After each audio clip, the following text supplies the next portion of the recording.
કેશોદ તાલુકાના અગતરાઈ ગામના આંગણે જૂનાગઢવાસી પૂજ્ય રાધારમણ દેવ અને સ્વામિનારાયણ મુખ્ય મંદિર અગતરાઈ દ્વારા અગતરાઈ ખાતે ભવ્યાતિ ભવ્ય સત્સંગ સભા તેમજ દિવ્ય શાકોત્સવનું આયોજન કરવામાં આવ્યું હતું, જેમાં આશરે 3000થી પણ વધુ હરિભક્તોએ મહાપ્રસાદ તેમજ સત્સંગ સભાનો લાભ લઈને ધન્ય બન્યા હતા। આ કાર્યક્રમનો મુખ્ય ઉદ્દેશ્ય જૂનાગઢવાસી શ્રી રાધારમણ દેવ તેમજ આદિ દેવોના સાનિધ્યમાં વડતાલ શ્રી લક્ષ્મીનારાયણ દેવ શ્રી હરિકૃષ્ણ મહારાજનો 200મો પાટોત્સવ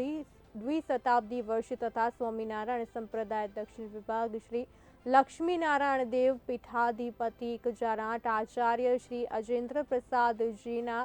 75મા પ્રાગટ્ય અમૃત મહોત્સવ તથા ભાવિ આચાર્ય 1008 શ્રી